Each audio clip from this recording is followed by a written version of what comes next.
नरोत्तमं देवीं सरस्वतीं व्यासं ततो जयमुदीरयेत्।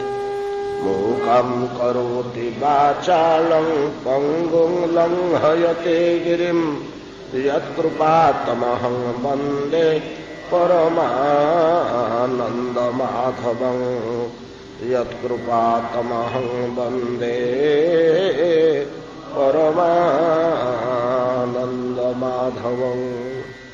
यत्कृपातमहं वन्दे परमानन्दमाधवं।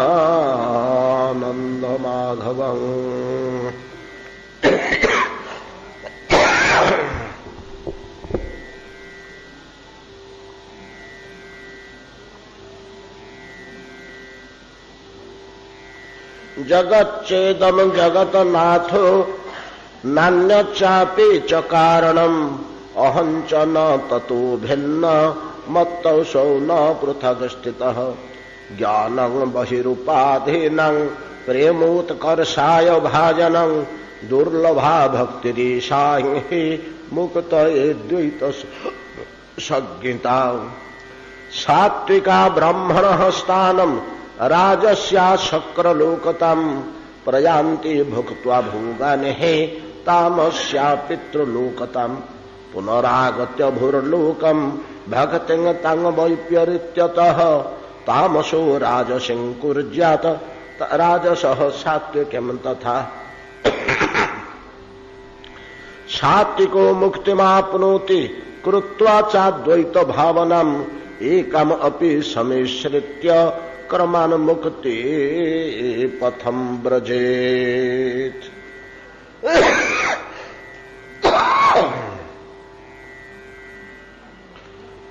महर्षिपाद श्रीमत जैमिनी मुनिमंडली मध्य प्रभु श्री जगन्नाथंकर कथा दारु ब्रह्म लीला उपस्थापना करुछन्ति। तन्मध्यरे भक्तिर महिमा भक्तिर स्वरूप निर्णय करुछन्ति। जहा नारदଙ୍କ मुखରୁ निर्गत होइथिला इंद्रदुम्नଙ୍କ राजसभा मध्यरे। नारद कहले, महाराज इंद्रदुम्न, भक्ति ही मनुष्य निमंते कल्याणकारिणी मातृस्थानिया माँ जेपरी संतान प्रति वत्सला वात्सल्यमयी स्नेहमयी कल्याणकारिणी सकल जीवन निमंते हरिभक्ति तद्रूप जननी स्वरूपा वत्सला। ए भक्ति तामसी राजसी सात्विकी ओ निर्गुणा भेदरे चारि प्रकार। महाराज भक्ति पथरे पादन्यास कले अर्थात भजन आरंभ कले से लोकर आउ अधपतन हुए ना।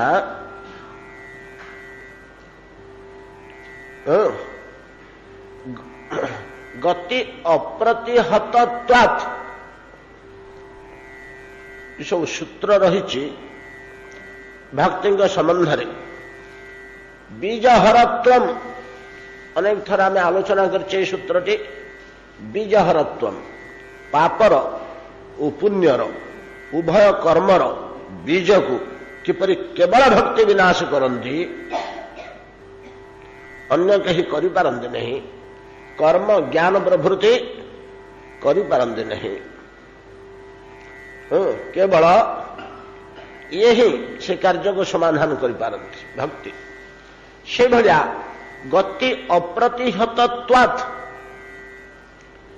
भक्ति पथर गति हरिभजन पथरे जी आगेला ता गतिटा बंद होए ना। स्खलित तो हो पड़े ना, बंद भी होए ना। से आगे आगे ही चले, आगे आगे ही चले, तार अधपतन घटे ना। हूँ भक्तिर लक्षण। तार गोटे सुंदर नमूना ନାରଦ କହୁଛନ୍ତି ଭକ୍ତି ପଥରେ ଗତି କରିଥିବା ବ୍ୟକ୍ତିର ଯେ ପ୍ରତିବନ୍ଧକ ହୁଏ ନା, ପଥସ୍କଳିତ ହୁଏ ନା, ଯେପରି ଜ୍ଞାନ ପଥରୁ, କର୍ମ ପଥରୁ, ଯୋଗ ପଥରୁ ଜୀବ ବାରମ୍ବାର ଖସି ପଡ଼େ ତଳକୁ, ସ୍ଖଳିତ ହୋଇପଡ଼େ, ପାରିଲେ ତ ଫେରେ ଉଠିଲା, ଦୈବାତ ଯଦି ଅସାଧୁ ସଙ୍ଗରେ ପଡ଼ିଗଲା ବିପଦଗାମୀ ହେଇଗଲା। ଖସି ତ ପଡ଼ିଲା ଯୋଗ ପଥରୁ ଆଉ ଜ୍ଞାନ ପଥରୁ। ଖସି ପଡ଼ିଲା ପରେ ଯଦି ସାଧୁ ସଙ୍ଗ ମିଳିଲା ଆଉ ପୂର୍ବ ସଂସ୍କାର ଅନୁସାରେ ପୁଣି ମୂଳରୁ ଆଉ ଥରେ ପର୍ବତ ଉଠିବାକୁ ଚେଷ୍ଟା କଲା, ଅଧା ଉଠିଥିଲା ଖସି ପଡ଼ିଛି ତଳକୁ, ପର୍ବତର ପାଦ ତଳକୁ ପଳେଇ ଆସିଛି, ପୁଣି ଉଠିବାକୁ ଚେଷ୍ଟା କଲା।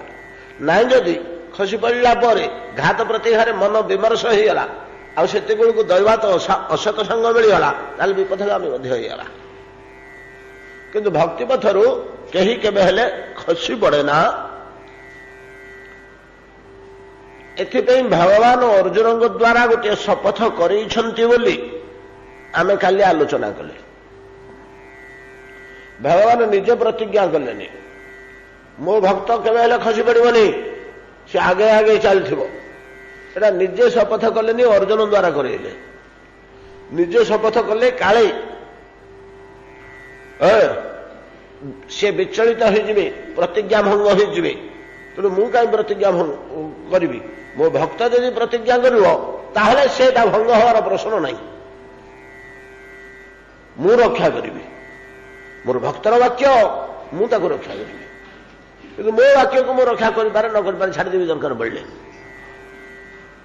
ମୁଁ ଏମିତି ଛାଡ଼ି ଦେଇଛି ଅନେକ ଥର, କିନ୍ତୁ ମୋର ଭକ୍ତର ବାକ୍ୟକୁ ମୁଁ କେବେ ହେଲେ ଏପଟ ସେପଟ କରିଦେଇ ପାରିବିନି ବୋଲି ଭକ୍ତ ଅର୍ଜୁନଙ୍କ ଦ୍ୱାରା ଶପଥ କରେଇଲେ। କୌନ୍ତେୟ ପ୍ରତିଜାନେ ହିଁ, ହେ କୌନ୍ତେୟ ତୁମେ ପ୍ରତିଜ୍ଞା କର, ପ୍ରତିଜାନେ ପ୍ରତିଜ୍ଞା, ପ୍ରତିଜାନେ ହିଁ ତୁମେ ପ୍ରତିଜ୍ଞା କର, ନ ମେ ଭକ୍ତ ବିନଶ୍ୟତି, ମୋ ଭକ୍ତର କେବେ ହେଲେ ବିନାଶ ନାହିଁ, ସେ ଆଗେ ଆଗେ ଚାଲିବ।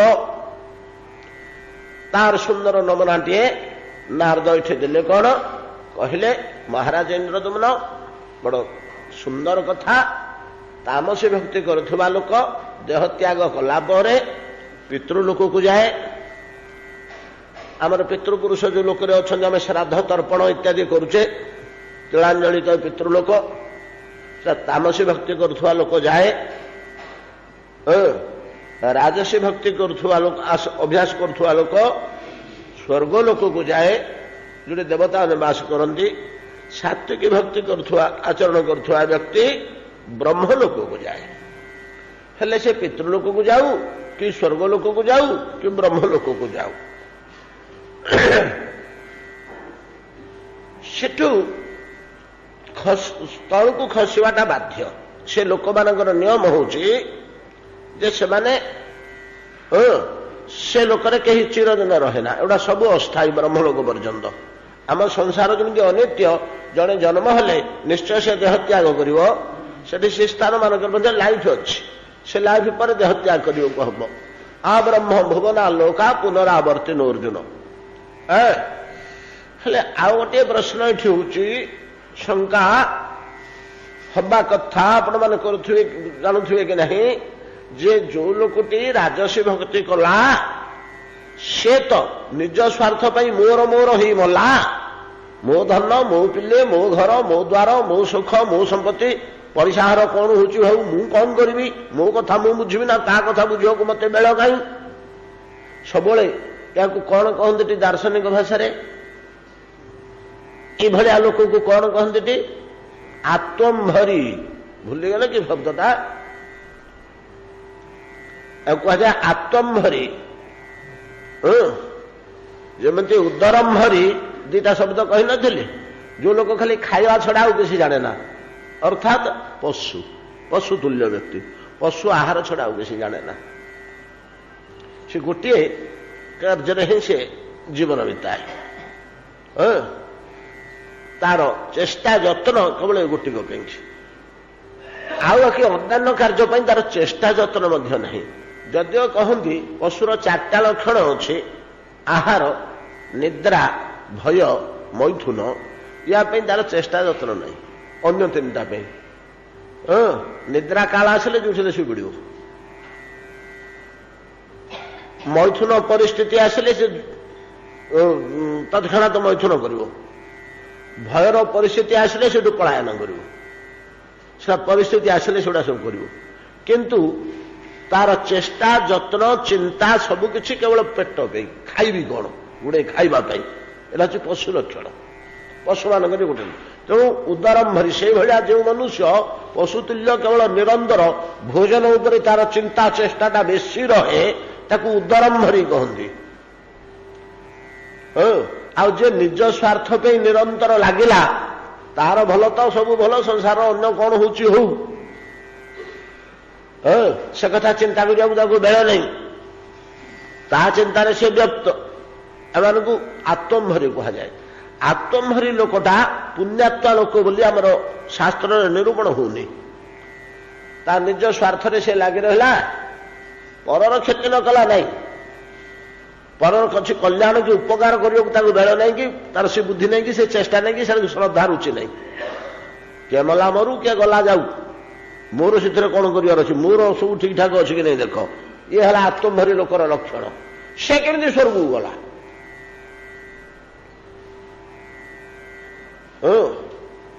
अश्वमेध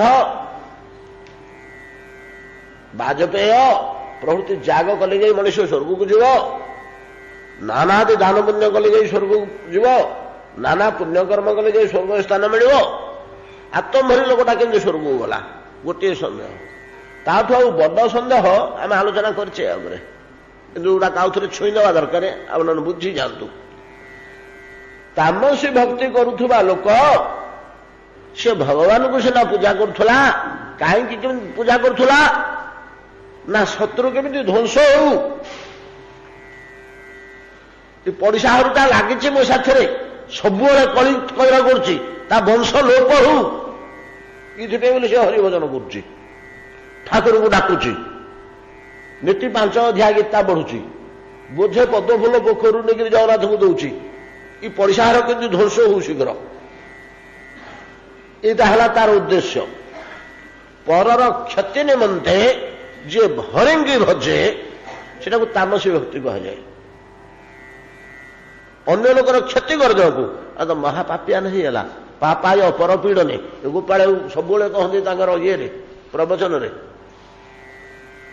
पापाय परपीड़ने परपीड़न तो पाप है से लोक तो नरक को जावा कथा से किंतु ऊर्ध्व लोक गला स्वर्ग तले था पितृलोक पुण्यकर्म कले तो से जीव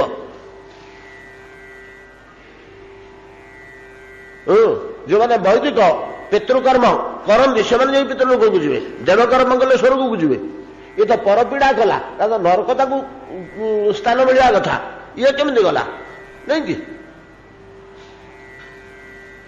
तार कारण हूँ हाँ से परपीड़ा करुला सीना हरिभजन करुला तार हरिस्मरण थिला परपीड़ा करने को से गुणी गारडी तंत्र मंत्र कूट कपट छंद कोर्ट कचेरी युड़ा करनी गुंडा हुंडा धरिकी करनी क्या धरला ठाकुर को धरला प्रभु ता वंश बुढ़ा विकल डाकुला क्या डाकुला भगवान को डाकुला जदिव ता अंतर बासनाटा परर अनिष्ट करवा महाकुच्छित कर्म किंतु भगवान को से धरी तो तार अच्छी भगवत स्मरण ठू बड़ी बड़ पुण्यकर्म आ जगत किसी नहीं नहीं कि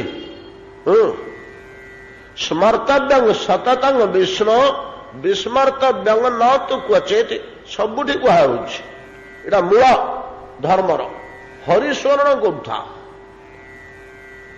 हरिस्मरणटा न कर आम संसार माया घाटी होचे हरिस्मरण हेले आउ थे उठीजा नहीं कि यहाँ आमर भूल हो जीवर कौन भूल होगा जे से दुख पाँच दंड पाँच से ही जीव कृष्ण भूली अनादि बहिर्मुख जो जीवटा ईश्वर अंश शुद्ध बुद्ध ନିତ୍ୟ ମୁକ୍ତ ଜୀବାତ୍ମା ସେ କାହିଁକି ସଂସାର ଦୁଃଖରେ ଘାଣ୍ଟି ହେଉଛି? ନିର୍ମଳ ପଦାର୍ଥଟା ନିର୍ମଳ ଜାଗାରେ ରହନ୍ତା, ନିର୍ମଳ ଆଚରଣ କରନ୍ତା, ତାକୁ କାହିଁକି ଛୋଟ ବୁଦ୍ଧି ଦୁଶୁଛି? କଣ ହେଲା ତାର? ନା କିଛି ହେଇନି। ହରିଙ୍କି ଭୁଲିଗଲା, ଭଗବାନଙ୍କୁ ଭୁଲିଗଲା, ଏଇଟା ହେଲା ତାର ଦୋଷ। କୃଷ୍ଣେ ଭୁଲି ସେଇ ଯିବ, ସେଇ ଯିବ, ଏଇ ଯୋଉ ଚିନ୍ମୟ ଯିବ, ଶୁଦ୍ଧ ବୁଦ୍ଧ ନିତ୍ୟମୁକ୍ତ ଯିବ, ହରିଙ୍କି ଭୁଲି ଯିବାରୁ ଏ ଦୁଃଖ ଯନ୍ତ୍ରଣା ପାଇଁ ଯେ ସଂସାର ଭିତରେ ପଡିଛି, ସଂସାର କୂପରେ ଘାଣ୍ଟି ଚକଟି ହେଉଛି। ଗୃହାତ୍ମ କୂପମ୍ ହିତାତ୍ମ କୂପମ୍ ଗୃହମ୍ ଅନ୍ଧକୂପମ୍ ଭିତରେ ଘାଣ୍ଟି ଚକଟି ହେଉଛି ଭଗବାନଙ୍କୁ ଭୁଲି ଯାଇଛି ବୋଲି। ଭଗବାନଙ୍କୁ ଭୁଲି ଯିବାଟା ହେଉଛି ସବୁଠୁ ବଡ଼ ଦୋଷ। ଭଗବାନଙ୍କୁ ସ୍ମରଣ କରିବାଟା ହେଉଛି ସବୁଠୁ ବଡ଼ କଲ୍ୟାଣକାରୀ। ଭଗବାନଙ୍କୁ ସ୍ମରଣ କରିକିରି ପରପୀଡ଼ନ କରୁଥିଲେ ମଧ୍ୟ ସେ ଲୋକଟା ପିତୃଲୋକକୁ ଗଲା, ଉଚ୍ଚସ୍ଥାନ ମିଳିଲା ତାକୁ, ହରିସ୍ମରଣ କରୁଥିଲା ବୋଲି। ଏହାର ଅନ୍ୟାନ୍ୟ ସିଦ୍ଧାନ୍ତ ଆମେ କାଲି ଆଲୋଚନା କରିସାରିଛେ, ଆଉ ଭିତରେ ବୁଡ଼ିଗଲେ ଚଳିବନି, ଆମେ ଆଗେଇ ପାରିବାନି ମୋଟେ। ଅତଏବ ହରିସ୍ମରଣ କରୁଥିଲା ବୋଲି ଆତ୍ମଭରି କେବଳ ନିଜ ସ୍ୱାର୍ଥରେ ବୁଡି ରହି ମଧ୍ୟ ସ୍ୱର୍ଗକୁ ଗଲା। ପରପୀଡ଼ା କରୁଥିବା ଲୋକ ହରିଭଜନ କରୁଥିଲା ବୋଲି, ହରିଙ୍କି ଆଶ୍ରୟ କରି ପରର କ୍ଷତି ସାଧନ କରୁଥିଲା ବୋଲି ହରିସ୍ମରଣ ନଥିବାରୁ ପିତୃଲୋକକୁ ଗଲା। ଆଉ ସାତ୍ୱିକ ଲୋକ ସେ ବ୍ରହ୍ମଲୋକକୁ ଗଲା। ଏ ତିନି ସ୍ଥାନରେ ଥିଲେ, ତିନି ସ୍ଥାନରେ ଥିଲେ। ଏ ତିନି ସ୍ଥାନଟା ସ୍ଥାୟୀ ନୁହଁ, ଦିନେ ନା ଦିନେ ଆଉ ଥରେ ମର୍ତ୍ତ୍ୟକୁ ଆସିବାକୁ ହବ। ରହିବ 10-25 ହଜାର ବର୍ଷ ସେଠି ରହିବ, ତାପରେ ତଳୁ ଖସି ଆସିବ। 10-25 ହଜାର ବର୍ଷ ବୋଇଲେ ଆମର 6 ମାସ ଭଳିଆ ବିତିଯିବ ମ, 6 ମାସ ଭଳିଆ ଲାଗିବନି। କାହିଁକି ନା ଆମର ଦିନଟା, ଆମର ବର୍ଷଟା ସେଠି ଦିନେ ସ୍ୱର୍ଗରେ। ସେଠି ବର୍ଷଟେ ବିତିଲା ବେଳକୁ 360 ବର୍ଷ ପଳେଇଲାଣି। ତେଣୁ 180 ବର୍ଷ ଯଦି କିଏ ସ୍ୱର୍ଗରେ ରହିଲା ବୋଲେ ତାକୁ 6 ମାସ ଭଳିଆ ଲାଗିବ। ବ୍ରହ୍ମଲୋକ ତ ଆହୁରି ବେଶୀ, ସେଇ ଗାଣିତିକ ହିସାବ ଭିତରେ ପଶିବା ନେଇଲେ। ସେମାନେ ଦେଖନ୍ତି ଯେ ସାତ୍ୱିକ ଭକ୍ତି ବାଲା ଯିଏ ବ୍ରହ୍ମଲୋକକୁ ଯାଇଥିଲା, ସେ ଦେଖିଲା ଯେ ବ୍ରହ୍ମଲୋକ ପାର ହୋଇକରି ଅନେକ ଭକ୍ତ ଉପରକୁ ପଳାଉଛନ୍ତି। ସେଠିକା ଲୋକଙ୍କୁ ପଚାରିଲା, ଆଜ୍ଞା ସେ କୁଆଡେ ଯାଉଛି ସିଆଡ଼େ? ଏଠି ଅଟକିବା କଥା, ଆମେ ତ ଯାଇପାରିଲୁନି ଉପରକୁ, ଆମର ରାସ୍ତା ବନ୍ଦ ହେଇଗଲା, କବାଟ ପଡ଼ିଗଲା। ସେ କ'ଣ କୁଆଡ଼େ କୁଆଡ଼େ ପଳାଉଛି, ତାକୁ ଛଡ଼ା ହେଇଯାଉଛି? ନା ରେ, ସେଟା ନିର୍ଗୁଣା ଭକ୍ତି କରିଥିଲା। ଆଜ୍ଞା ନିର୍ଗୁଣା ଭକ୍ତି ବୋଇଲେ ନା ସାତ୍ୱିକ ଭକ୍ତିଠୁ ଉପରକୁ ତୁ ଯୋଉଟା କରିଥିଲୁ ତାଠୁ ବଡ଼ ଜିନିଷ ସିଏ। ଆଜ୍ଞା ସେଟା କେମିତି? ନା ସେଟା ଏମିତି ଏମିତି ଏମିତି ଏମିତି, ଏଟାକୁ ନିର୍ଗୁଣା ଭକ୍ତି କରନ୍ତି। ଆଜ୍ଞା ସେ କୋଉଠିକି ଯିବ? ନା ବୈକୁଣ୍ଠକୁ ଯିବ। ବୈକୁଣ୍ଠରେ କ'ଣ ଅଛି? ନା ଭଗବାନ ଅଛନ୍ତି। ସେଠି ତାଙ୍କରି ପାଖରେ ବସିବ, ବୈକୁଣ୍ଠ ସୁଖ ଭୋଗ କରିବ। ଭଗବାନ ଯୁଆଡ଼େ ଗଲେ ତାଙ୍କ ଦଳ ସାଥିରେ ସେ ଯାଉଥିବ। ସେ ମଧ୍ୟ ଭଗବାନଙ୍କ ଭଳିଆ ମୂର୍ତ୍ତି ଶଙ୍ଖଚକ୍ର ଗଦାପଦ୍ମ ଚତୁର୍ଭୁଜ ହେଇ ବସିବ, ନାଇଁ କି, ଇତ୍ୟାଦି। ସେଠୁ ତାର ଲୋଭ ହେଲା, ମୁଁ ଚଣ୍ଡାଳ ଯଦି ନିର୍ଗୁଣା ଭକ୍ତି କରିଥାନ୍ତି ବୋଲେ ମୁଁ ମଧ୍ୟ ପଳେଇଥାନ୍ତି ପାର ହେଇକିରି, ସାତ୍ୱିକ ଭକ୍ତି କରିଥିବାରୁ ଏଠି ଅଟକି ଗଲି, ବଡ଼ ଭୁଲଟେ ହେଇଗଲା। ତ ଏଇଟା ତା ମନରେ ବିଚାର ରହିଲା। ବୁଝିପାରିଲେ ନା? ଯିଏ ସ୍ୱର୍ଗରେ ଥିଲା ରାଜସୀ ଭକ୍ତି ବାଲା, ସିଏ ଦେଖୁଛି ବ୍ରହ୍ମଲୋକ ଯିବା ଲୋକମାନେ ତାକୁ ଟପିକିରି ପଳାଉଛନ୍ତି ଉପରକୁ। ସେଠିକି ସିଏ ସେଇଭଳିଆ ବୁଝିଲା, ହେ ମୁଁ ଯଦି ସାତ୍ୱିକ ଭକ୍ତି କରିଥାନ୍ତି ବ୍ରହ୍ମଲୋକକୁ ପଳେଇଥାନ୍ତି, ସ୍ୱର୍ଗରେ ଅଟକି ଗଲି, ସେଠି ବିପୁଳ ସୁଖ, ୟାର 100 ଗୁଣ କି 1000 ଗୁଣ ଅଧିକ ଆନନ୍ଦ, କାହିଁକି ମୁଁ ଏ ରାଜସୀରେ ପଡ଼ିଲିଟି? ଯଦି ସାତ୍ୱିକ କରିଥାନ୍ତି ବୋଲେ ପଳେଇଥାନ୍ତି ବ୍ରହ୍ମଲୋକକୁ। କ'ଣ କରି ଆଉ ହେଇତ ଯାଇଛି, ଉପାୟ କିଛି ନାହିଁ। ବଡ଼ ଭୁଲ କଲି, ବଡ଼ ଭୁଲ କଲି, ତା ମନରେ ଏ ଭାବଟି ରହିଲା। ଯିଏ ତାମସୀ ଭକ୍ତି କରିକିରି ପିତୃଲୋକରେ ଅଛି, ସେ ଦେଖୁଛି ସେ ଲୋକକୁ ଟପିକିରି ଅନେକ ଲୋକ ପଳାଉଛନ୍ତି ଉପରକୁ। ହେ କୁଆଡ଼େ ଯାଉଛି? ନା ସେ ସ୍ୱର୍ଗକୁ ଯିବ, ସେ ବ୍ରହ୍ମଲୋକକୁ ଯିବ, ସେ ବୈକୁଣ୍ଠକୁ ଯିବ। ନା କାହିଁକି? ନା ଏମାନେ ସବୁ ସାତ୍ୱିକ ଭକ୍ତି କରିଛନ୍ତି, ରାଜସୀ ଭକ୍ତି କରିଛନ୍ତି। ତୁ ତ ତାମସୀ କରିଥିଲୁ, ତୁ ଏଇଠି ବାନ୍ଧି ହେଇ ରହିଲୁ, ଆଉ ପିତୃଲୋକରେ ଆଉ ଉପରକୁ କୁଆଡ଼େ ଯିବୁ? ତୁ ଆଉ ଯାଇପାରିବୁନି। ଏମିତି କଥା। ସ୍ୱର୍ଗଟା କ'ଣ ଆଉ ଟିକେ ଭଲ କି? କି କଥା କହୁଛୁ? ପିତୃଲୋକରେ କ'ଣ ଅଛି ରେ? ସ୍ୱର୍ଗ ସୁଖର ଭଣ୍ଡାର। କେତେ ଅପ୍ସରା, କେତେ ସୋମରସ, କେତେ ନନ୍ଦନ ଗାନନ, କେତେ ମଣି ବିମାନ, କେତେ କଣ ସେଠି ତାର ଠିକଣା ନାହିଁ, ବିପୁଳ ଭୋଗ। କେଡ଼େ କଥା କଲି, ମୁଁ ଯେବେ ରାଜସୀ ଭକ୍ତି କରିଥାନ୍ତି ବୋଇଲେ ପଳେଇଥାନ୍ତି ସ୍ୱର୍ଗକୁ, ଆଉ ତାମସୀ କରିକି ଏଠି ଅଟକି ଗଲି।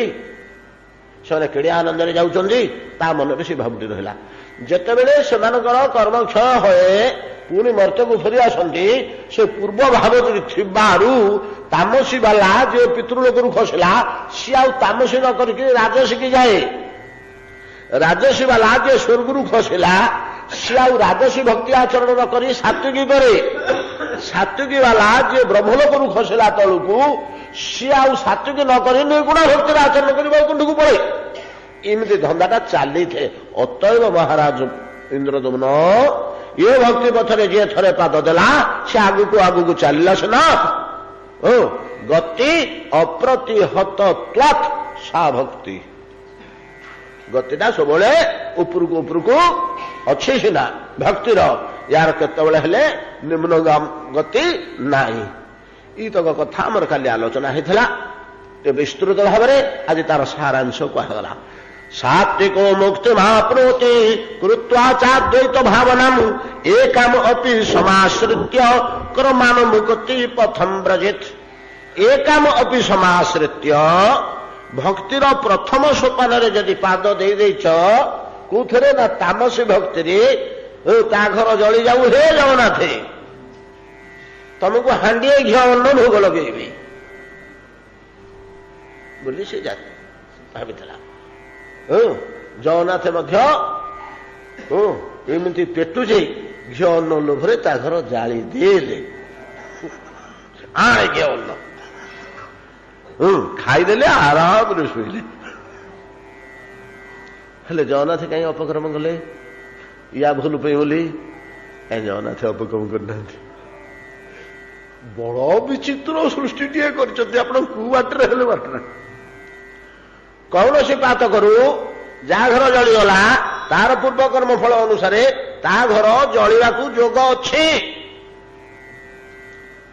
ଇଏ ତାମସୀ ଭକ୍ତି କରିଥିଲେ ମଧ୍ୟ ଜଳିଥାନ୍ତା, ନ କରିଥିଲେ ମଧ୍ୟ ଜଳି ନଥାନ୍ତା। ଆଉ ନା ଭଗବତ ମାୟାରେ କେବଳ ସଂଯୋଜନ ମାତ୍ର, ସଂଯୋଜନ ମାତ୍ର। ପୂର୍ବ କର୍ମ ଅନୁସାରେ ଇଏ ରୋଗୀଟିର ମରିବାକୁ ଯୋଗ ଅଛି, ସେ ଡାକ୍ତରୀଟିର ଜେଲ ଯିବା ଯୋଗ ଅଛି। ବୁଝିଲେ? ସେ ଡାକ୍ତରୀଟି ଜେଲ ଯିବାକୁ ଯୋଗ ଅଛି। ସେ ପୂର୍ବେ କଣ ଗୋଟେ କରିଥିଲା ଜନ୍ମଜନ୍ମାନ୍ତରେ, ତାକୁ ତାର ବନ୍ଧନ ଦଶା ଅଛି, ସେ 6 ମାସ ଜେଲ ଭୋଗିବ। ଇଏ ରୋଗୀଟିର ମରଣ ସମୟ ଆସି ପହଞ୍ଚି ଯାଇଛି। ମାୟା ଏ 2 ଜଣଙ୍କୁ ଜୁଟେଇଲା ଏକାଠି। ସେ ମରିବା କଥା ମରିବ, ଇଏ ଜେଲ ଯିବା କଥା ଜେଲ ଯିବ। କାରଣଟା ତିଆରି କରିବା ପାଇଁ ଜୁଟେଇଲା 2 ଜଣଙ୍କୁ। ଏଇଟା ହଉଛି ମାୟାର ପ୍ରହେଳିକା, ୟାକୁ କୁହାଯାଏ ପ୍ରହେଳିକା। ଇଏ ପ୍ରହେଳିକାକୁ କେହି ଭେଦ କରିପାରିନାହାନ୍ତି। ୟାର ଉଦାହରଣ ଆପଣମାନଙ୍କୁ ଦିଆହେଇଛି ବହୁ ପୂର୍ବେ, ଯେତେବେଳେ ସୃଷ୍ଟି ତତ୍ତ୍ୱ ଉପରେ, ଜନ୍ମ ପୁନର୍ଜନ୍ମ ଉପରେ ଯେତେବେଳେ ଆଲୋଚନା ହେଇଥିଲା, କେମିତି ମାୟା ଏଇଟାକୁ କରିପାରୁଛି। ସନ୍ଧ୍ୟା ହେଇଗଲା, ବଣ ଭିତରେ 10,000 ଛେଳି ଚରୁଥିଲେ। ପାହାଡ଼ ଉପରୁ ସିଏ ଖସି ଆସିଲେ, ସବୁ ଚରୁଛନ୍ତି। ସନ୍ଧ୍ୟା ଯେମିତି ହେଇଗଲା, 10,000 ଛେଳିଙ୍କର 3,000 ଶାବକ ଥିଲେ, ଛୋଟ ଛୋଟ ଛୁଆ, ସେଗୁଡ଼ିକ ସବୁ ବନ୍ଧା ହେଇକରି ଥିଲେ। ଇଏ ମେ ମେ ରଡ଼ି କରୁଛନ୍ତି ଅନ୍ଧାର, ଯେ ମା ଏଥର ଆସିବ, ମୁଁ କ୍ଷୀର ଖାଇବି। ମା ଯେତେବେଳେ ଚରାଚରି ସରିଲା, ସନ୍ଧ୍ୟା ହେଲା, ତା ପେଟ ପୁରିଗଲା, ତାର ପିଲା କଥା ମନେ ପଡ଼ିଲା। ମୋ ପିଲାଟିକି ସକାଳୁ ଛାଡ଼ି ଦେଇକିରି ଆସିଛି, ମୋ ଛୁଆଟିକି। ଇଆଡ଼େ ଛେଳି ଛୁଆ ଭେ ମେ ରଡୁଛନ୍ତି, ସିଆଡ଼ୁ ମେ ମେ ରାବ କରି ମା ମାନେ ପଳେଇ ଆସୁଛନ୍ତି। ଯେମିତି ନିକଟବର୍ତ୍ତୀ ହେଇଗଲେ, ମା ଦୂରରୁ ଦୁଷିଗଲା, ରାବ ଶୁଭିଗଲା। ସିଆଡ଼ୁ 10,000 ଛେଳି ଦୌଡ଼ି ଆସୁଛନ୍ତି ପ୍ରାଣ ବିକଳରେ ଛୁଆମାନଙ୍କ ଆଡ଼କୁ। ଇଆଡ଼ୁ 3,000 ଛେଳି ଛୁଆ ପ୍ରାଣ ବିକଳରେ ଦୌଡୁଛନ୍ତି ମା ମାନଙ୍କ ଆଡ଼କୁ। ଯା ପିଲା ତା ମା ପାଖରେ ଫିଟ୍, ଗୋଟିଏ ହେଲେ ବ୍ୟତିକ୍ରମ ହଉନି। ଯଦିଓ ସବୁ ଛେଳି ପିଲା ଦେଖିବାକୁ ଏକା ଭଳିଆ, ସବୁ ଛେଳି ମା ଦେଖିବାକୁ ଏକା ଭଳିଆ, ବେଶୀ କିଛି ବ୍ୟତିକ୍ରମ ନାହିଁ। କୋଉ ମା ପାଖରେ କୋଉ ପିଲା ଅଟୁକୁନି, ଠିକ ଏତେ ଗହଳି ଭିତରେ ତା ମା ପାଖରେ ଯାଇକି ଜୁଟି ଯାଉଛି। ଏଟା କେମିତି ସମ୍ଭବ ହଉଛି? ପ୍ରାକୃତିକ ଢଙ୍ଗରେ ଯେଉଁ ପ୍ରହେଳିକା ଶିଶୁ ଆଉ ଜନନୀ ଭିତରେ ଗଭୀର ବାତ୍ସଲ୍ୟ ସୃଷ୍ଟି କରିଛି, କି ମମତା ନିଜ ସନ୍ତାନ ପ୍ରତି ମାତୃ ହୃଦୟରେ, ୟାର ସ୍ରଷ୍ଟା କିଏ? ମାୟାର ପ୍ରହେଳିକାରେ ସ୍ୱ ସ୍ୱ କର୍ମଫଳ ଭୋଗୀ ମାନେ ପରସ୍ପର ସଂଯୋଗ ମାତ୍ରକ ହୁଏ। ଜଗନ୍ନାଥଙ୍କର ଖାଲି ଘିଅ ଅନ୍ନ ହାଣ୍ଡିଏ ଲାଭ ହେଲା।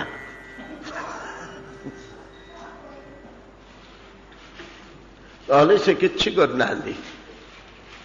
ୟା ଘର ପୋଡ଼ିବା କଥା ପୋଡ଼ିଲା, ମଝିରେ ସେ ଏତେ ହାଣ୍ଡିଏ ଘିଅ ଅନ୍ନ ମାରିନେଲେ। ଯାହା ହଉ, ଏଇଭଳିଆ କର୍ମ ସଂଯୋଜନା ବଡ଼ କଠିନ। କର୍ମତନ୍ତ୍ର ପ୍ରଣେତାରମ, କର୍ମତନ୍ତ୍ର ବୁଝିବା ସହଜ କଥା ନୁହେଁ। କାଳ ଆଉ କର୍ମ ଦିଟା ହିଁ ଜଟିଳ। ଜୀବ ଈଶ୍ୱର ଜଗତ ତ ବୁଝି ହେଇଯାଉଛି। ଜଗତଟା କେମିତି ତିଆରି ହେଲା, ଈଶ୍ୱରଟା କି ପଦାର୍ଥ, ଜୀବ ତତ୍ଵ କଣ କେମିତି, ତାର ସ୍ୱଭାବ, ଏଗୁଡ଼ା କିଛି କିଛି ଧାରଣା କରିହବ। କାଳ କର୍ମ ଦିଟାକୁ କିଛି ବୁଝି ହବନି। ଯାହା ହଉ, କର୍ମକର୍ତ୍ରୀ ହଉଛି ମାୟା, କାଳ ହଉଛନ୍ତି ସ୍ୱୟଂ ଭଗବାନ ନିଜେ। ମାୟା ଆଉ କାଳର ସଂଘର୍ଷଣରେ କର୍ମର ଉତ୍ପତ୍ତି।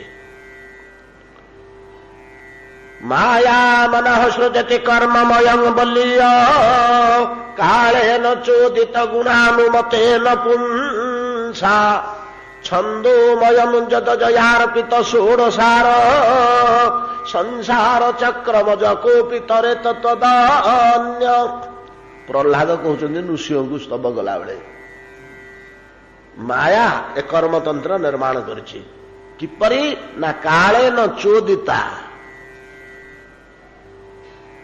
କାଳ ଦ୍ୱାରା ପ୍ରଭାବିତା ହେଇ ଏ କର୍ମତନ୍ତ୍ର ସୃଷ୍ଟି କରିଛି ମାୟା। ଇଏ ମାୟାର ଭେଳିକି, ମାୟାର ପ୍ରହେଳିକା କହିଲେ ମାୟାର ଭେଳିକି ଆମ ଭାଷାରେ।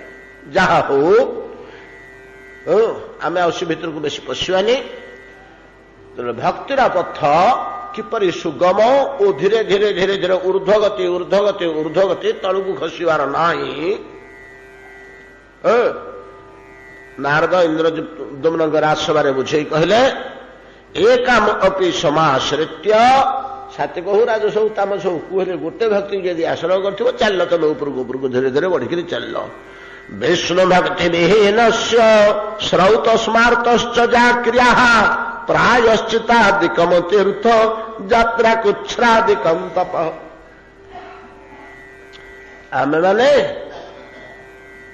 ଏଇ ଜଗତରେ ଦି ଦଳ ହେଇକରି ଚଳୁଛେ। ଦଳେ ଆଜି ଏକାଦଶୀ କଲେ, ଦଳେ କାଲି ଏକାଦଶୀ କରୁଛନ୍ତି। ଏମିତିକା ଆମେ ଦି ଦଳ ହେଇ ଚଳୁଛେ।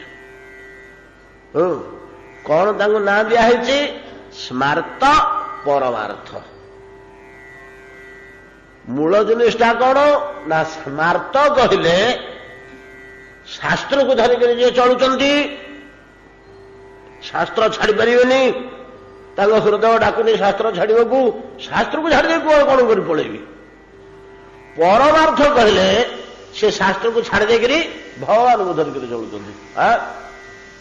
ଭଗବାନଙ୍କ କଥା ଦେଖିବା ନା, ଆଉ ସେଇ ଶାସ୍ତ୍ର ମୂଲ୍ୟ। ଆରେ ଶାସ୍ତ୍ର ଛାଡ଼ି ଦଉଛୁ, ନରକରେ ପଡ଼ିଲେ ପଡ଼ିଲେ ପଡ଼ିବି ପଛେ ଭଗବାନଙ୍କୁ ଛାଡ଼ି ପାରିବିନି। ସ୍ମାର୍ତ ବାଲା କହନ୍ତି, ହଁ ଭଗବାନ ଅଛନ୍ତି ଯେ, ଭଗବାନ କାହାକୁ ଧରିକିରି, ହେ ଶାସ୍ତ୍ରକୁ ଧରିକିରି ଭଗବାନ ନାହୁଁ। ତାଙ୍କ ଯୁକ୍ତି ସେଆ, ତାଙ୍କ ହୃଦୟ ସେଆ ବୁଝୁଛି।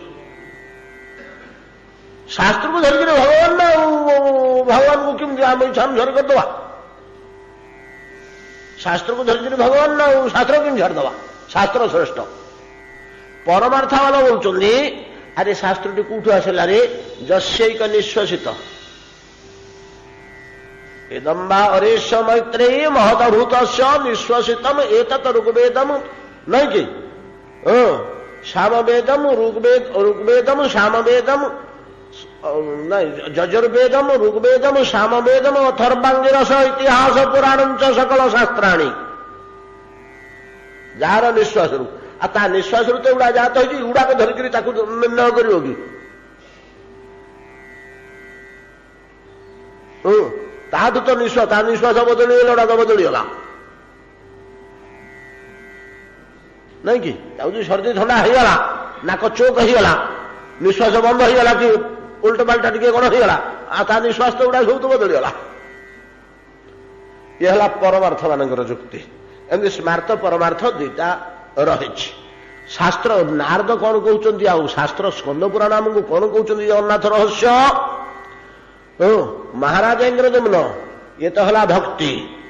ଏ ଭକ୍ତି ବସ୍ତୁକୁ ଛାଡ଼ି ଦେଇ ଭକ୍ତି ବିଷ୍ଣୁ ଭକ୍ତି ବିହୀନସ୍ୟ, ଭକ୍ତିର ଆଚରଣ ନ କରି ଶ୍ରୌତ, ବୈଦିକ ନିୟମ, ଶ୍ରୌତ କହିଲେ ଶ୍ରୁତିରୁ ଶ୍ରୌତ, ଶ୍ରୁତି କହିଲେ ବେଦ, ଶ୍ରୌତ ବୈଦିକ,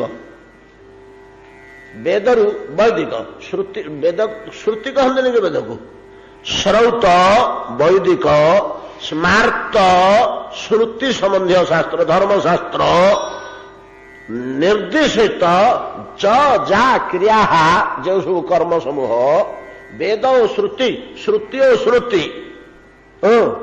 ନିର୍ଦ୍ଦେଶିତ ଯେଉଁ ସବୁ କର୍ମ, ବିଷ୍ଣୁ ଭକ୍ତି ବିହୀନସ୍ୟ ଶ୍ରୌତ ସ୍ମାର୍ତଶ୍ଚ ଯା କ୍ରିୟା, ଯେତେ କର୍ମ ରହିଛି ବିଷ୍ଣୁ ଭକ୍ତି ବିହୀନସ୍ୟ ଶ୍ରୌତ ସ୍ମାର୍ତଶ୍ଚ ଯା କ୍ରିୟା, ବିଷ୍ଣୁ ଭକ୍ତି ପଳେଇଲା, ଭଗବାନଙ୍କୁ ଛାଡ଼ିଦେଲେ, ଶାସ୍ତ୍ରକୁ ଧରିଲେ।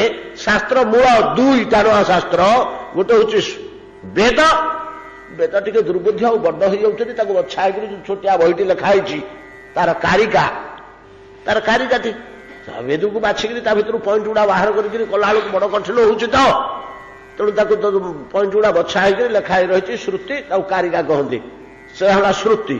ଏ ଶ୍ରୁତି ଓ ଶ୍ରୁତି ସମ୍ମତ ଚ ଯା କ୍ରିୟା, ସେଗୁଡା କଣ ନା ପ୍ରାୟଶ୍ଚିତାଦିକମ, ଯାବତୀୟ ପ୍ରାୟଶ୍ଚିତ ଯୋଉ ରହିଛି, ତୀର୍ଥାଦିକମ କୃଚ୍ଛ୍ରାଦିକମ ଚ ଯା ତପ, ଯେତେ ପ୍ରକାର ତପସ୍ୟା କଥା କୁହାଯାଇଛି, କୃଚ୍ଛ୍ରାଦି କୂଳେ ପ୍ରସୂତି ଶିଳ୍ପାନେ ସର୍ବଂ ଲୌକିକ ଭୂଷଣಂ କାୟ କ୍ଲେଶ ଫଳମ୍ ତେଷା ସ୍ୱୈରିଣୀ ବ୍ୟଭିଚାରବତ୍।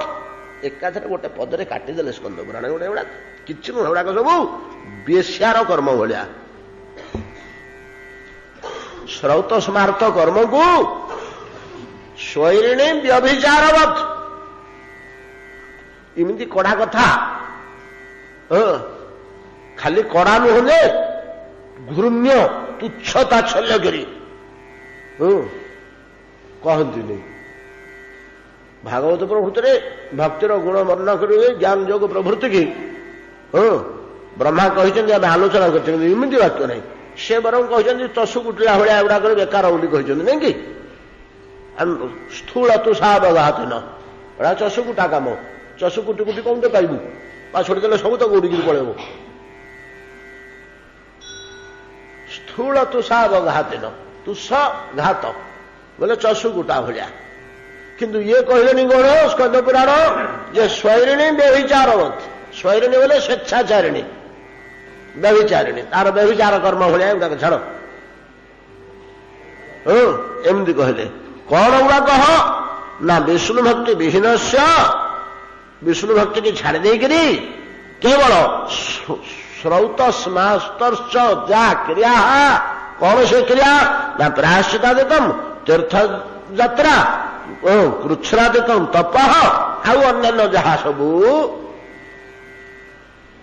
ପ୍ରାୟଶ୍ଚିତାଦି। ପ୍ରାୟଶ୍ଚିତ କଲେ ଶ୍ରୁତି ଶାସ୍ତ୍ର ଫିଟେଇଲେ ଆମକୁ ଦୁଶୁଛି, ସବୁଥିରେ ପ୍ରାୟଶ୍ଚିତ ଅଛି। କଣ ପ୍ରାୟଶ୍ଚିତ?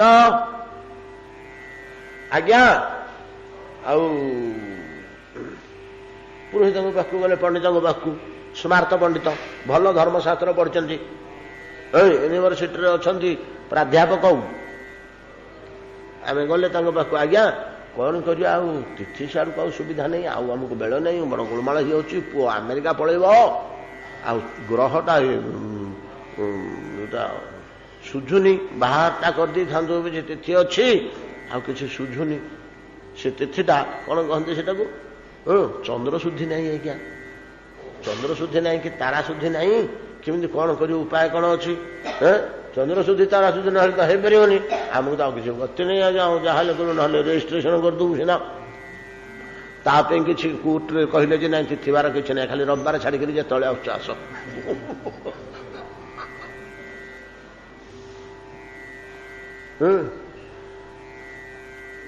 ସେ ଅସୁବିଧା ଯଦି ହବ ଜଗନ୍ନାଥଙ୍କ ପାଖକୁ ଯାଇକରି ମଧ୍ୟ ମାଲ୍ୟ ପରିବର୍ତ୍ତନ କରିଦେଲେ ହବ। ଜଗନ୍ନାଥଙ୍କୁ ପଚାରିଲେ ଆଜ୍ଞା ଆପଣଙ୍କର ତିଥି ନେବ ନା? ଆମର ରବିବାର ମଧ୍ୟ ହବ। ଆମର ରବିବାର ଫବିବାର ମଧ୍ୟ କିଛି ବାରଣ ନାହିଁ। ଆଉ ସେ ସୁବିଧା ଛାଡ଼ିକିରି ଝାମେଲାରେ କିଏ ପଶିବ? ପଣ୍ଡିତ ଦେଖିଲେ ପଳେଇବେ ସବୁ ଛାଡ଼ିକିରି ଶାସ୍ତ୍ର ଫାସ୍ତ୍ର। ରହ ମୁଁ ଆଡ଼ଉଛି। ଆଡ଼େଇଲେ କ'ଣ ହେଇଛି? ଚନ୍ଦ୍ର ଶୁଝୁନି। ନା ଚନ୍ଦ୍ର ଶୁଝିବ କ'ଣ ଆଜ୍ଞା? ଚନ୍ଦ୍ରଟା ଶୁଦ୍ଧ ହେଲେ ସିନା ପିଲାମାନଙ୍କର ଜୀବନ କଲ୍ୟାଣମୟ ହବ। ଚନ୍ଦ୍ରଟା ନର୍ମାଲ ହେଲେ ମଧ୍ୟ ଯାହା କିଛି ହୁଅନ୍ତା। ଆଉ ଚନ୍ଦ୍ରଟା ଏକଦମ ଦୋଷାବହ ହେଇଯାଉଛି। ଆଚ୍ଛା ଆଚ୍ଛା ଆଚ୍ଛା, ଚନ୍ଦ୍ର ଦୋଷ ହେଲା ନାଇଁ, କାଢିଲେ ପୋଥି। କହିଲେ ଆଉ କ'ଣ କରିବା? ତା ପାଇଁ ପ୍ରାୟଶ୍ଚିତ ବିଧାନ ଶାସ୍ତ୍ର କହିଲା ଦଧି ଚନ୍ଦ୍ର ଦାନ କରିଦିଅ ଗୋଟେ ବ୍ରାହ୍ମଣକୁ ଡାକିକିରି। ଗୋଟେ ମାଟି ସରାରେ ସରେ ଦହି ରଖିବ, ରୂପାରେ ଗୋଟିଏ ଚନ୍ଦ୍ରଟିଏ ତିଆରି କରିବ, ଅର୍ଦ୍ଧ ଚନ୍ଦ୍ରଟିଏ, ତାପରେ ତାକୁ ଥୋଇବ। ଆଉ ବ୍ରାହ୍ମଣ ଯାହା କହିବ ଦକ୍ଷିଣା, ସେତିକି ଦକ୍ଷିଣା ତାକୁ ଦେଇକି ଗୋଟେ ବ୍ରାହ୍ମଣକୁ ଦାନ କରିଦବ, ପ୍ରାୟଶ୍ଚିତ ହେଇଗଲା ବାଟରେ। ଆଜ୍ଞା ହବ ନା? ଶାସ୍ତ୍ର ତ କହୁଛି ହବନି, କେମିତି ଯ? ଇଏ ହେଲା ପ୍ରାୟଶ୍ଚିତ। ପ୍ରାୟଶ୍ଚିତ ଏଇଠୁ ଆରମ୍ଭ କରି ମହାମହାପାତକ ପର୍ଯ୍ୟନ୍ତ ପ୍ରାୟଶ୍ଚିତ ଅଛି। ମହାମହାପାତକ ମାନଙ୍କରୁ ଉଦ୍ଧାର ପାଇବା ପାଇଁ ଆମର ଶ୍ରୁତି ଶାସ୍ତ୍ର ମାନଙ୍କ ଭିତରେ ଅନେକ ବଡ଼ ବଡ଼ ଶାସ୍ତ୍ର ଅଛି। ମନୁ ସଂହିତା ହେଲେ ମୂଳ। ପ୍ରାୟଶ୍ଚିତ ବିବେକ ବୋଲି ଖଣ୍ଡିଏ ଶାସ୍ତ୍ର ଅଛି। ମୁଁ ଦେଖିନି ସେ ଶାସ୍ତ୍ରଟା। ମୋ ଗୁରୁଦେବ ପରମାର୍ଥ କଥାରେ ଗୋଟେ ପ୍ରବନ୍ଧ ଲେଖିଛନ୍ତି, ବଡ ପ୍ରବନ୍ଧଟେ। ତା ଦେହରେ ପ୍ରାୟଶ୍ଚିତ ବିବେକ ଉପରେ ବହୁତ ବିଚାର ଜିନିଷ ସେ ଦେଇଛନ୍ତି। ପ୍ରାୟଶ୍ଚିତ ବିବେକ ଅନୁସାରେ ପାପ 9 ପ୍ରକାର, 9 ଭାଗରେ ପାପକୁ ବଣ୍ଟା ହୋଇଛି। ଅତିପାତକ, ମହାପାତକ, ଉପପାତକ, ଅନୁପାତକ, ଜାତି ଧ୍ୱଂସକର, ଶଙ୍କରୀକରଣ, ମଳାବହ, ପ୍ରକୀର୍ଣ୍ଣକ, ଆହୁରି ଗୋଟେ କ'ଣ ରହିଗଲା ମୋର ମନେ ପଡୁନି। 8ଟା ହେଲା। 9 ପ୍ରକାରର ପାତକ ଅଛି। କୋଉ ପାତକକୁ କ'ଣ ପ୍ରାୟଶ୍ଚିତ, କୋଉ କୋଉ ପାତକ ଗୁଡାକ ଭାଗବତରେ 29ଟା ପାତକ କୁହାଯାଇଛି। 29 ପ୍ରକାରର ଭିନ୍ନ ଭିନ୍ନ ପାତକ କୁହାଯାଇଛି, ତାକୁ ବିଭାଗ କରିଛନ୍ତି। ନାଇଁ ଭୁଲ କହିଲେ, 29ଟା ନର୍କ ଦେଖେଇଛନ୍ତି। ଏଇ ପାତକରେ ଏଇ ଦଣ୍ଡ ମିଳେ। ଏଇଟା 5ମ ସ୍କନ୍ଧର ଶେଷ ଅଧ୍ୟାୟଟା ଦେଖିବେ ତ, ମୋର ଯାହା ମନେ ହଉଛି। ଶେଷ ଗୋଟେ ଅଧ୍ୟାୟରେ କି ଯୋଡ଼େ ଅଧ୍ୟାୟରେ ବର୍ଣ୍ଣନା, 5ମ ସ୍କନ୍ଧର ଏଇଟା ବର୍ଣ୍ଣନା ହେଇଛି। 29ଟା ଫଳ ଭୋଗ, ଦୁଃଖ ଭୋଗ, ନର୍କ ଯାହାକୁ କୁହାଯାଏ। ଏବଂ କୋଉ ପାତକ କଲେ କୋଉ ନର୍କକୁ ଯିବାକୁ ହବ, ସେଥିରେ ସବୁ ତାର ବର୍ଣ୍ଣନା ଅଛି। ଏ ପ୍ରାୟଶ୍ଚିତ ବିବେକ। ବର୍ତ୍ତମାନ ଆମେମାନେ ମନୁ ସଂହିତା ଉପରେ ଆଉ ଏତେ ଗୁରୁତ୍ୱ ଅଛି ତାର। ମନୁ ସଂହିତା କୁଆଡ଼େ ଘୁଞ୍ଚିବନି, ସେ ମୂଳ ବୀଜ। କିନ୍ତୁ ତାକୁ ଧରିକିରି ଆମେ ବେଶୀଟା ଚଳୁନୁ। ଆମେ ବର୍ତ୍ତମାନ ସମସ୍ତ ଭାରତୀୟ ଚଳୁଛୁ ଯୋଡ଼େ ଶ୍ରୁତି ଶାସ୍ତ୍ର ଉପରେ। ଗୋଟେ ହେଉଛି ପଣ୍ଡିତ ସର୍ବସ୍ୱ, ଆଉ ଗୋଟେ ହେଉଛି ଗଦାଧର ପଦ୍ଧତି। ବଡ଼ ଆନନ୍ଦର କଥା, ଗଦାଧର ପଦ୍ଧତିଟି ଆମ ଉତ୍କଳୀୟ ବିଦ୍ୱାନ ଜଣେ ଲେଖିଛନ୍ତି। ଗଦାଧର ପଦ୍ଧତି। ତ ଏ ଦିଟା ଉପରେ ବର୍ତ୍ତମାନ ଆମେ ଚଳୁଛୁ। ସାମାନ୍ୟ ଗୋଟିଏ ଅଛି କାଳ ବିବେକ। ସେଟା ସାମାନ୍ୟ କିଛି ଶ୍ରୁତି କଥା ଅଛି। ଆପଣମାନେ ତ ସବୁ ନିଜ ସଂସ୍କୃତି କଥା ଆଉ କିଛି ଜାଣୁନାହାନ୍ତି। ଏଗୁଡ଼ାକ ହେଲା ସବୁ ଶ୍ରୁତି ଶାସ୍ତ୍ର। ୟା ଦେହରେ ସବୁ ପ୍ରାୟଶ୍ଚିତ ତ ଭଲ ଜିନିଷ ରହିଛି। ଏହାର ପ୍ରାୟଶ୍ଚିତ କୁକର୍ମକୁ କ୍ଷୟ କରିଦେବା ପାଇଁ, ଦୋଷଟାକୁ ପାପଟାକୁ ଉଡ଼େଇ ଦେବା ପାଇଁ କି ଏଗୁଡ଼ାକ ହେଲା ତୀର୍ଥାଦିକମ। ଆଉ ତୀର୍ଥଯାତ୍ରାର ବ୍ୟବସ୍ଥା ମଧ୍ୟ ଅଛି। ଅମୁକ ତୀର୍ଥକୁ ଯିବୁ, ଅମୁକ ମନ୍ତ୍ର ସ୍ନାନ କରି, ଅମୁକ ଦାନ କରି, ଏହି ପ୍ରକାର ଭାବରେ ସ୍ନାନ କଲେ ସେଠି ପାପ ଦୋଷରୁ ମୁକ୍ତ ମିଳିବ। ଏଗୁଡ଼ାକ ସବୁ ବ୍ୟବସ୍ଥା ରହିଛି। ଏବଂ ତା ସହିତ କୃଚ୍ଛ୍ର ଓ ଚାନ୍ଦ୍ରାୟଣ ପ୍ରଭୃତି ଅନେକ ବ୍ରତ ବିଧାନ ରହିଛି। ଏଗୁଡ଼ାକୁ ତପସ୍ୟା କୁହାଯାଏ। ତ ପାପାଦି ଦୂର କରିବା ନିମନ୍ତେ କୃଚ୍ଛ୍ର ଓ ଚାନ୍ଦ୍ରାୟଣ। ବହୁତ ଦିନ ତଳେ ଆମେ ଆଲୋଚନା କରିଛେ କୃଚ୍ଛ୍ର ଆଉ ଚାନ୍ଦ୍ରାୟଣ ଉପରେ। କୃଚ୍ଛ୍ର ଚାନ୍ଦ୍ରାୟଣ ଦିଟା ଆଜିକାଲି ଆଉ କାହିଁ କିଏ କରିବା କୋଉଠି ଦେଖାଯାଉନି, ଲୋପ ପାଇଗଲାଣି। ବଡ଼ କଠିନ ଜିନିଷ। ମାନେ ଶରୀରର ଏ ଦିଟା ବ୍ରତରେ ଶରୀରଟା ଶୁଦ୍ଧ ହେଇଯିବ। ଖାଲି ଅସ୍ଥି କଙ୍କାଳକୁ ସାରି ଅସ୍ଥିର ମଜ୍ଜା ସହ ସବୁ ଶୁଖିଯିବ ଶରୀର ଭିତରୁ। ଆମେ ତ ଚେବନ ପାଶ ଖାଇ ଖାଇକିରି ଭର୍ତ୍ତି କରୁଛେ ମାଂସ ଦେହରେ। କୋଉ ଗୋଟିକ ଲୋକ ପୁରୁଷ ହଉ କି ସ୍ତ୍ରୀ ହଉ 70-75 କିଲୋରୁ ଉଣା ହଉ ଆଜିକାଲି।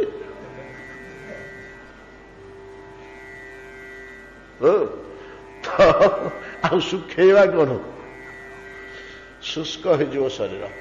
ତା ସହିତ ପାପମଳ ଦୂର ହେଇଯିବ। କୃଚ୍ଛ୍ର କଣ? ଚାନ୍ଦ୍ରାୟଣ କଣ? ଚାନ୍ଦ୍ରାୟଣ ହେଲା ପୂର୍ଣ୍ଣିମାରୁ ପୂର୍ଣ୍ଣିମା ପର୍ଯ୍ୟନ୍ତ ପାଳନ କରାଯିବ। ପୂର୍ଣ୍ଣିମାରୁ ପୂର୍ଣ୍ଣିମା ପର୍ଯ୍ୟନ୍ତ ପାଳନ କରାଯିବ।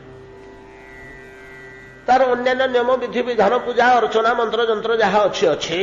କଠୋରତା ତପସ୍ୟାଟା ହେଲା ତୁମର ଯାହା ଭୋଜନ ତମେ ଯେତିକି ପ୍ରତିଦିନ ଖାଉଛ, ଅଧ କଂସେ ଭାତ, ଗିନେ ଡାଲି, 4 ଖଣ୍ଡ ଭଜା, ମେଞ୍ଚେ ଶାଗ ଆଉ ମେଞ୍ଚେ ବେସର, ଯେତିକି ନର୍ମାଲ ଖାଦ୍ୟ, ଠିକ ସେଇ ପରିମାଣର ଖାଦ୍ୟ।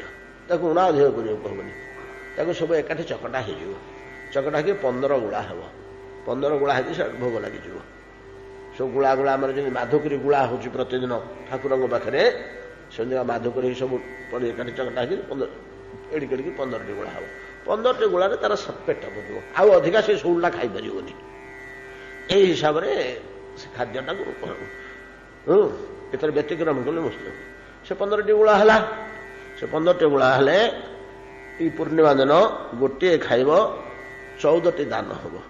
ତାର ଅଛି କୁକୁର, ଅତିଥି, ଅଭ୍ୟାଗତ, ବ୍ରାହ୍ମଣ, ଯାହା ଦବା କଥା ଦେଇକରି ଗୋଟିଏ ଭୋଜନ କରିବ। ଦ୍ୱିତୀୟ ଦିନ ଯୋଡ଼ିଏ, ତୃତୀୟ ଦିନ 3ଟି ଗୁଳା, ଚତୁର୍ଥ ଦିନ 4ଟି, ପଞ୍ଚମୀ ଦିନ 5ଟି ଗୁଳା ଥରୁଟି ଦିନକୁ, ଷଷ୍ଠ ଦିନ 6ଟି, ଏମିତି କରି କରି କରି କରି ଅମାବାସ୍ୟା ଦିନ ପେଟ ପୁରା ଖାଇବ 15ଟି ଆଗ ଗୁଳା। ପୁଣି ଆଉଥରେ ତା ଦିନଠୁ 14, 13, 12, 11 କରି କରି କରି କରି ଆସନ୍ତା ପୂର୍ଣ୍ଣିମା କି ଗୋଟିଏ ଗୁଳା। ଏଇଟା ହେଲା ଚାନ୍ଦ୍ରାୟଣ। ମାସେ ସରିଲା ବେଳକୁ ତା ଦେହଟା ଶୁଷ୍କ ହେଇଯାଇଥିବ। ଆପଣମାନେ କହିବେ ନାଇଁ ହବନି, ଭାବୁଛି ତ କାହିଁ ଶୁଖିଯିବ ଦେହଟା। କିଏ ଜଣେ ପରୀକ୍ଷାମୂଳକ ଭାବରେ କରନ୍ତୁ।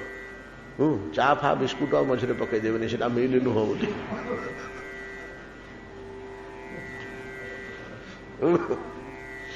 ଏଟା ହେଲା ଚାନ୍ଦ୍ରାୟଣ। କୃଚ୍ଛ୍ରଟା ୟାଠୁ କଷ୍ଟ। କୃଚ୍ଛ୍ରଟା ୟାଠୁ କଷ୍ଟ।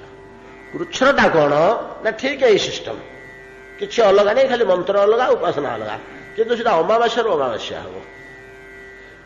ଏ ଯୋଉ ଗୋଟିଏ ଗୋଟିଏ ହେଇକିରି 15 ଗୁଳା ପର୍ଯ୍ୟନ୍ତ ବଢିଲା ଦିନକୁ ଦିନ, ସେଟା ସେମିତି ହବନି।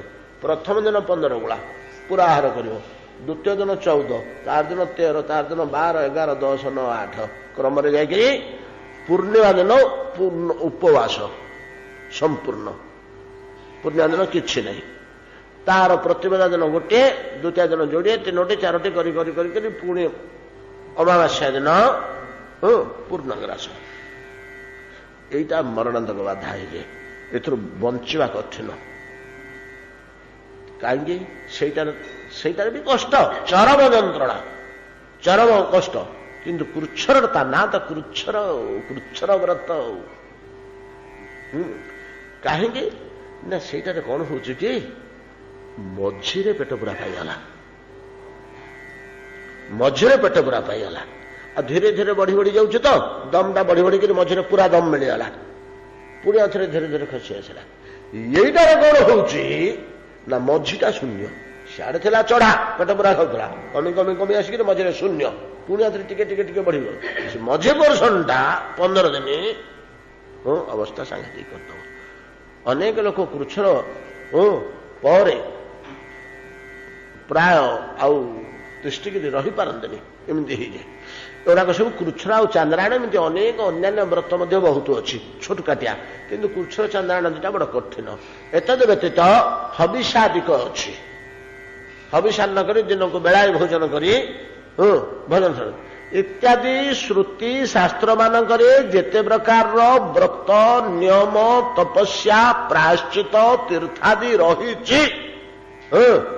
तो स्कंद पुराण कहते अरे पिले शुण प्रायश्चितादिकम तीर्थ यात्रा कृच्छ्रादिकम तप कूले प्रसूति उच्च कूल जात हबार गौरव शिल्पानी बड़ बड़ विद्या प्रभृति उत्तम संगीतज्ञ उत्तम कलाकार उत्तम शिल्पी दक्ष कारीगर इत्यादि समस्त एवं लौकिक भूषण युड़ाक खाली लोकभूषण स्वरूप सीना युड़ा किसी फल दबनी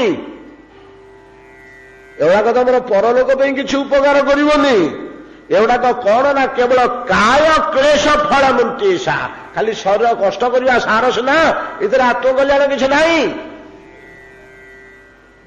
श्रुति शास्त्र और श्रौत शास्त्र कहूथिबा श्रुत श्रौत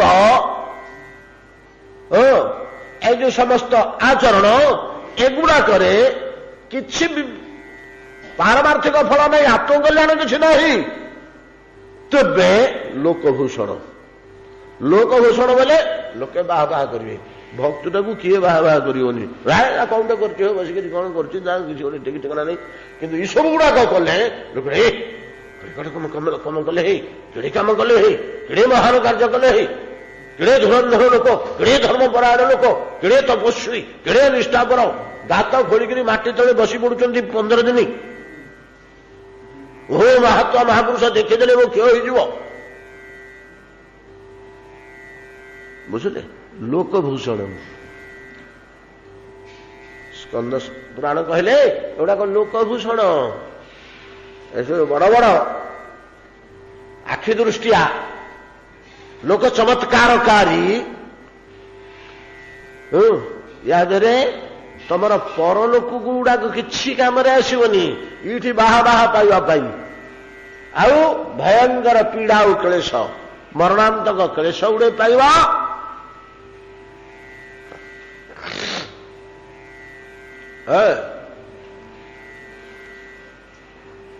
ये कथाटी आपणकर यार अजामूल चरित्रटा इथुरु आरंभ अजामिल चरित्रटा इठु आरंभ ये जो सब नरक वर्णना कथा कहूनी नरक वर्णना ये नरक आ तार प्रायश्चित तार कर्म गुड़ाक सब शुणीदे परीक्षित मनटा कौन है आज्ञा कोटि कोटि प्रजावत्सल राजाटा तो सब प्रजा चिंता करूला एवं मल्ला समय शिशुभावटा अच्छी जनजगत जो शुणिले सब कि पाप कर्म नरक भोग करने को है से तू बोले आज्ञा ये कर्म गुड़ाक तो जीव कर बाध्य होकर इंद्रियर प्रलोभन तो इंद्रिय बलपूर्वक टाणी नहीं कहीदौं बलवान इंद्रिय ग्राम विद्वांस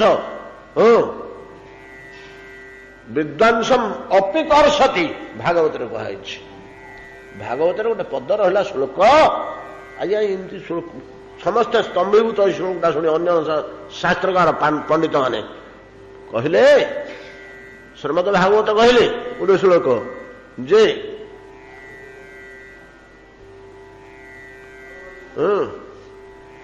मात्रा स्वसा दुहित्रा बा न विवेकता सनंग भवेत माँ हो पछे झील हो पछे स्वसा नहीं भौणी स्वसा कहले भौणी मात्रा स्वसा दुहित्रा बा झील हो पछे जन्म कला झील हो कि जन्म कला माँ हो किंबा भौणी हो पछे न विवेकता सन भवेत निर्जन रे एकासन रे बसबनी बोले भागवत कहले कहीं आज्ञा ना बलवान इंद्रिय ग्राम इंद्रिय ठू बलवान आउ किए ना हाँ मूर्ख अधम लोक मान सीना हो नाई नाई विद्वांसम विद्वान लोक मान अपि कर्षति एवं मन को टाणी दे पारे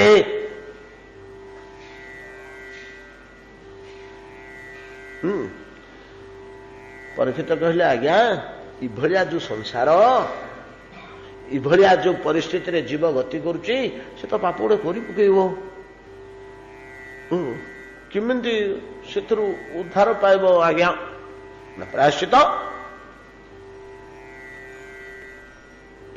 कर्म कर सुखदेव गोस्वामी कहले ये घड़िए चिंता कले परफेक्ट बोले आज्ञा मुझे राजा लोक तो पंडित मैंने आम सभार बसता टे पुराण फुराण भल मंद टे शुणी मोर कि ज्ञान बा जी ज्ञान मोर अच्छे आज्ञा प्रायश्चित पापटा छाड़बनी पूरा ना कहीं ना शास्त्र कहते छाड़ जे तो अपि कुंजर शौचवत कहुई कुंजर शौचवत हो कुंजर शौचवत कौन हो परीक्षित सुखदेव गोस्वामी पचारे ना न पचार सी कौन बुझे कि आम पचार कुंजर शौचवत बोले हाथीटा पोखरी भितर पशिकी अरण्य भितर हृद भितर पशिकी तार निर्मल जल पद्म मन भितर 4 घंटा कि 6 घंटा गाधेब आज्ञा हाथी अल्प समय गाधे ना पानी में पशिले आ सहज बाहर दला चकटा फिंगा फोपड़ा उत्पात होकर बड़ वर्णना अच्छी आम जो गजराज को ग्राह धरला से गजराज मु पत्नी मानू तार ये मानू शिशु शावक मानू कमी गाधे दौला सुंदर पानी पकईकि केमी खेलुला कमी पानी में माड़ बसुला सब वर्णना अच्छी जमी पिला माड़ बसती घड़िए छाड़ दिखती से उतुता गले एमती सब वर्णना अच्छी एमती बसिक 2 घंटा कि 3 घंटा कि 5 घंटा 6 घंटा काल गाधेबे जमी पानी उपरक उठे हाथ में विराट शरीर एटा पानी ऊपर उठे सब धार धार बोही जाऊ पानी चारिड़े जमी उठे प्रथम शुंडटा को माटी में घषे शुखिला घास ना जगह देखिए एमती घषिले घषिले हाथी शुंडटा तार तल पाखटा एमती दाग दाग कर्त भाया नहीं कि लक्ष्य करूँ तो तार जो शुंडटार तल पाखटा से तल पाखटा खूब टाणुआ जे नख भाया टाण कहीं से कामुड़ी धरब ना सब जिन से घषिब तले घषिले एका बेले बोझे खंडे माटी धूली हो हाथी जोर ता बल खटी सुंदर तले घषि दौर एत खंडे माटी धूली हो से धूली की सुंदर धरिकी मुंड उपर फूकरी छाड़ लांगुड़ पर्यटन सबुतक बोली हम सियाड़े पानी बहुथ पानी उठला खणी धूली तार से अभ्यास ओदा देहटा को भल लगे बोधे धूली उठू उठू पानी तेणु कहते कुंजर शौचवत कुंजर हस्ती हस्ती स्नान न्याय बोली गोटे अच्छी न्याय न्याय गोटे अच्छे हस्ती स्नान न्याय कि 6 घंटा काल गाधेलु सफा सुतरा निर्मल हो बतुरी तो देहर टिके धूली मली ना कि सफा दोषु तोफा सियाड़ू उठू उठू कूल को पानी भितर पछगोड़ दुटा पूरा आसनी से धूली तैयार करी देह मुंडा उठे 1.5 आंगुल मोटारे धूली बोलीदेव जपरी प्रायश्चित कले आज प्रायश्चित कर पाप छड़ेला काली के आउ थे भर्ती करदे पाप आचरण कर भण मूल्य आज्ञा प्रायश्चित करी तो बोले हाँ ठीक कथा कहल सुखदेव गोस्वामी कहले गोटे काम कर ज्ञानाग्नि सर्वकर्माणी ध्वंससात भस्वसात कुरुते तथा ज्ञानाभ्यास कर ज्ञानाभ्यास कर कर्म सीना करदेलानी कुंजर स्नान मत होगा शौचमत होगा आ ज्ञान बल सब पातक गुड़ा को पड़देव न ही ज्ञान सदृश पवित्र विद्यते नहीं कि श्लोकटा नुह सर्वकर्माखिलम पार्थ ज्ञाने परिसमाप्त नहीं सर्वकर्मा यही श्लोकटा तो जथैधांसी समिधोग्नेर भस्वसात कुरुते अर्जुन ज्ञानाग्नि सर्वकर्माणी भस्वसात कुरुते तथा दीटाक श्लोक लगे ये दीटाक श्लोक यार सिद्धांत आम जहाँ आलोचना करुचे न ही ज्ञान सदृश पवित्र विद्यते सर्वकर्माखिलम पार्थ ज्ञाने परिसमाप्यते श्री शेष सब ज्ञान जथैधांसी समिधोग्नेर भस्वसात कुरुते अर्जुन जमी काठ गुड़ा को निआ घंटाक भितर पड़ी सबुतक पाउंस करदेला 5-7 ट्रक काठ जमा होता निआटा लगे घुषिक अध घंटे भितर सब तो पाउंस होगा मुठे जिते तुम पाप कर्म खाऊ ज्ञान सब पड़ी पाउंस करदे ज्ञानाग्नि सर्वकर्माणि भस्मसात कुरुते कथा परीक्षित बोले हाँ हम जे कौन पुरी तो गला सब 500 होगा हाँ या पुड़ला जे वेणुगुलम मिबानलम हम बोधे जना पड़ी वेणुगुलम मिबानलम बोले बाउंश बणुटी थिला ये बाउंश बण को केमी पदा करिया बोली निया लगे दिगला पड़गला संगे संगे घंटा को भितर सबुतक बाउंश पड़गला सबुतक पड़गला पड़क पाउंश होगा गल आउ गोटे कंटा नहीं पत्र नहीं किसी नहीं सब पड़क पाउंश हो पड़ेला 2 मास मासे खंडे ढी ढी मेघ बरसिला तार 4 दिन की आज्ञा जेतक बाउंश बुदा सब थिला कोटी 25टा 30टा जो बाउंश उठीला से 60टा 70टा लेखे गजा बाहर वेणुगुणम मिबानलम अतः ज्ञान पाप को सीना पोड़ीदब किंतु तार जो भितर लुचि रही जाइए प्रवृत्ति सेटा को पोड़ी पारे तापर जब जलवृष्टि गला अपराध होगा कि सुजोग परिवेश मिलगला ज्ञान हमनी आज्ञा मत कहीं सतोष लगुनि सुखदेव गोस्वामी मन मैंने तारीफ कले बोले बाह गोटे श्रोता पाई रे भलिया लोक को कहबार मिठा भोग हम श्रोताटा जदि ठीक अच्छी ताहले वक्तार आनंद ना श्रोताटा जदि अधुंटे किसी बुझीपारूनी हाँ आज्ञा कहूँ अरे शुणुचु ढोली पड़ी 10 मिनिट पर कहूँ आज्ञा बेल हो गला पड़ा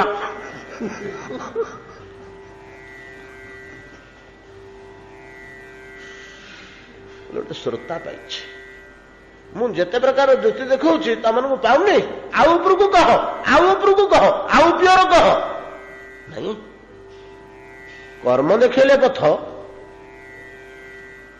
परीक्षित कहले कुंजर शौचवत आउ कि कहले कहीं आउ जुक्ति तर्क करेंगे कुंजर शौचवत मन को पाइलानी ज्ञान बतैले ब्रह्मज्ञान सब पाप गुड़ाक नष्ट हो हाँ हो क्यों वेणुगुणम मिबानल से आउ कि कहले भक्तिपति कथा भक्ति कथा कि कहले ए परीक्षित एटा ये लोकर कथा नुह एटा अन्य लोकर कथा मलय पर्वत पंजे मुनि बसी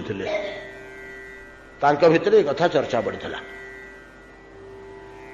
पाप कि मूल पोछ क्षय हो तुम जो पचारुच से अनेक ऋषि अनेक बड़ बड़ मलय पर्वत चूड़ार बस बसिक चर्चा चलती आम गाँ कथा नुह कि कोई प्रवचन कि पाठ होनी कि रामचरित मानस होनी आमको डाक नहीं शुणा से मुनि ऋषि मैंने बसिक विचार कर एकजुट हो विचार पड़ी से सब धरिक निजे मुहर कथा ही शास्त्र प्रमाण देखा दरकार नहीं मुह ही प्रमाण ये भाया ऋषि मैंने से बहुत लोग बहुत कथा कहते अगस्त्य गोटे कथा कहते अगस्त्य ऋषि गोटे कथा कहते से कथाटा शुण से कथाटा शुण तो मन को पाइले पाइब बोले एकाधर कथाटी आरंभ कले कौन से कथा ना कान्य को बुझे दुजकाश्चित दासीपति रजा मिल नामना नष्ट सदाचार दासी संसर्ग दूषित कथा अतएव भक्ति ही सकल सदासद कर्म को मूलपोछ करें बोले निर्णय कले जोटा ये कहते स्कंद पुराण कहते कौन कहते ना प्रायश्चितादिकम तीर्थयात्रा कृच्छ्रादिकम तप जाश्च श्रौत शास्त्राश्च जा क्रिया कूले प्रसूति शिल्पानि सर्वं लौकिक भूषण गोटा खाली लोक मर्यादा पे बोली लोके बाह करेंगे काय क्लेश फल मुक्तेशम छोड़ा खाली काय क्लेश फल ताकर फलटा हूँ केवल कष्ट गुड़िए से बल तुम गोटे कष्ट पाइल से बल हाँ तो स्वैरिणी व्यभिचारवत, स्वैरिणी व्यभिचारवत, स्वैरिणी व्यभिचारवत, स्वैरिणी स्वेच्छाचारिणी तार परपुरुषादि गमन जेपरी एक सामयिक आवेग मात्र पर मुहूर्त घोर दुखदायक एवढाक सेतिक बेले सीना बाहा बाहा बाहा बाहा लोके कहते केड़े बड़ साधु केड़े बड़ साधु आसछन्ति केड़े बड़ साधु परजन्म पे गुड़ाक दुखदायक परवर्ती काल पे गुड़ाक दुखदायक इत्यादि कहले आमर बहुत समय आज विलंबित हो गलानी गड़ी जाऊँ समय टी डेरी हो जाऊँ आमर आरंभटा टी डेरी हो जाऊँ कौन करिया जहाँ ठाकुर इच्छा तो हूँ कार इच्छा अच्छे ईश्वर इच्छा एतिक आज विश्राम करूँ क्लांत लगुच जहाँ रहा आसंता काली आलोचना करिया भजनिताय गौर राधे श्याम जप हरे कृष्ण हरे राम भजनिताय गौर राधे श्याम जप हरे कृष्ण हरे राम भजनिताय गौर राधे श्याम जप हरे कृष्ण हरे राम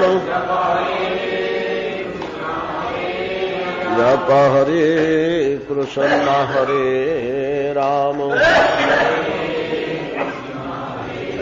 जप हरे कृष्ण हरे राम श्री गुरु प्रेमानंद निताय गौर हरि बोल निताय गौर हरि बोल निताय